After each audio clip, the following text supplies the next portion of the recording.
I don't know if you've played Among Us yet, but it is a fantastic game. Probably the best implementation of Mafia or those hidden role style games that I've ever played in my life. And it is not a board game, it is a video game. It's played mostly on mobile devices, but they play on PC as well.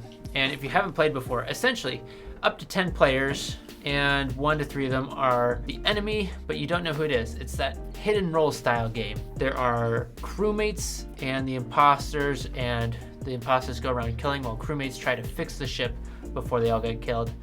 But you can have these meetings where you discuss who you think the imposter is if you find a dead body or you hit the meeting button. So I wanted to take a look at what are the best board games that are like Among Us.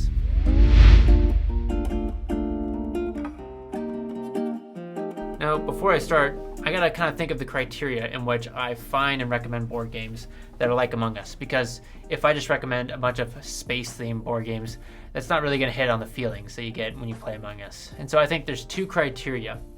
There is the mechanical feeling of a hidden role-based game. Someone is the enemy trying to sabotage everyone else. But the other is just the feeling that you get when playing it as an imposter or as a crew member. You're trying to convince each other of something, and you probably have some hidden information you're trying to keep from others, especially as the imposter. And I think games without hidden roles can elicit this. And I think the biggest one for me has been Texas Hold'em poker. If you play poker and you have a good hand, or you think you do, and you're trying to outwit your opponent and trying to figure out what their hand is, you get a lot of that same rush of feelings in your heart when you feel like you've got something great or when you're trying to bluff something. And so that's the first recommendation. Now, a couple other ones that are more board gamer rather than just general card games. The 2 that come to mind are Skull, or also known as Skull and Roses. Very similar feel actually to poker, in which you're trying to bet and trying to outplay opponents with some hidden information, but shared information as well. So Skull is a great one, very inexpensive, super easy to teach and jump into as well. The second is Sheriff of Nottingham. If you haven't seen, this is a game that Will Wheaton played in his old tabletop YouTube series, video series, and it is a lovely game where you're trying to get some contraband items through a market, and you're trying to convince the sheriff that I do have 3 apples, when you have 2 apples and a crossbow, and you're trying to get that through. He can either, or she, whoever's playing the sheriff, can either challenge you on it, and if you do have contraband, you pay them. And if you do have the 3 apples, he pays you. So that is another game where you get that rush, where you're trying to convince something of someone else, and they need to deduce if that's actually true. So those are the few games that I feel like really elicit the same feeling, but are not necessarily hidden role games. Moving on to what is functionally, mechanically more like Among Us in board games. There's probably about 6 that I can think of that really come to mind. Coup is the first one. Super easy to jump into as well, and it's got kind of a cool twist to it. There's several characters that you can have, and each player has 2 character cards. They're both face down. And you, having those character cards, you can see what they are. You can do certain actions with those characters, but no one else knows what your character is. And so what you do is just do the character's action as if you have it, whether or not you actually do. Someone else can challenge you on, hey, you can't take that much money. I don't think you actually have that character. If you do have it, they lose a life. If you don't have it, you lose a life. And so there's this interesting dynamic of sometimes bluffing, sometimes telling the truth based on what you have and what you need to either get the 10 points to win the game outright or try and get everyone else to lose all their lives. Very cool game. The next game on this list is The Resistance. It's actually made by the same company as Coup. And this is a game for 5 to 10 players, so you need a little more of a group to play this. But the concept is pretty interesting. There are 2 groups. There's the spies and there's the resistance. And all you need to do as the resistance is complete 5 missions. And all the spies know who each other are and are trying to work together.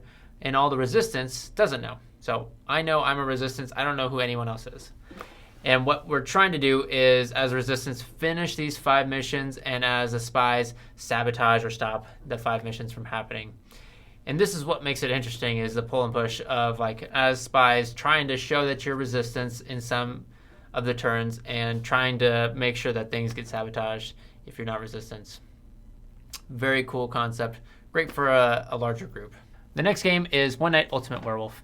This is a very familiar game to most people. If you've played hidden role games before, this is probably the one you played. If you have, it's a very structured form of Mafia, just like Among Us is a very structured form of it, where there is someone or a few people who are werewolves, and there are people who are not. You're trying to kill the werewolves or kill the other people as a werewolf. It's super light and easy to play, and it's essentially the same structure as Among Us, where things can happen, and then night falls, people die, and then you have a discussion about what happened, who do you think people are. Very cool game, very easy to follow. There's a lot of great videos about it. So another game in this category is Secret Hitler, and you may have heard of this one as well. It's another familiar concept, very similar to Werewolf. There's two factions. There's the liberals, there's the fascists, and as part of the fascists, there is a secret Hitler. So Hitler is one of the roles that you can have. And in this game, the liberals can win if they kill Hitler or enact 5 liberal policies. The fascists can win if they enact 6 fascist policies, or if Hitler becomes the chancellor after enacting 3 fascist policies. That's kind of the structure. The nice thing about this game, and it's like all the other ones, you're trying to do your thing, and you're trying to discuss stuff, trying to figure out who people are, all that great hidden role game stuff. The nice thing, though, is that this is free to play. You can print and play. You can find the rules online through the actual Secret Hitler website. You can buy a copy of the game to just have a physical one. You don't need to make or print. But that's such a great option to have, to be able to play this for free. So if you're looking for something that you just want to jump into, 5 to 10 players, this is a great one to check out. So One Night Ultimate Werewolf, Secret Hitler, those are very standard, simple games that are hidden deduction.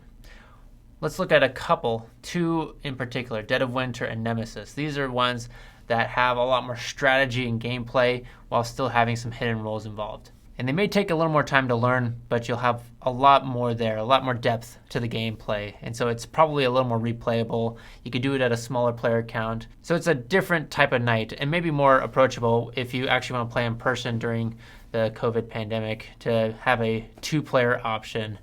So Dead of Winter, essentially, you're all trying to work together to complete a goal. But each player essentially has a hidden role themselves. They have their own unique objective that they want to complete to actually win as well. And some of them can be harmless and still try to go towards the main goal, but some of them can sabotage others or put you at risk for not finishing, or yet just completely be against everyone else and trying to complete your own goal. Now, what's nice about this game is, like I said, it's 2 to 5 players, so a little easier to get to the table and play with your family if you don't have a group of 5 to 10 like the other ones require.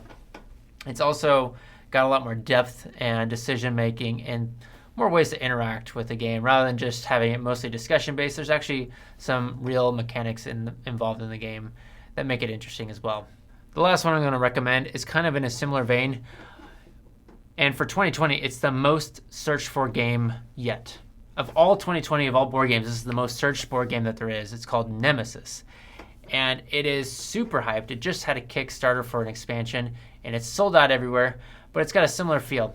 Very much a hidden role game where you're on a spaceship. There's aliens trying to attack you. You're trying to get off and get into the space pods to survive. It feels the most...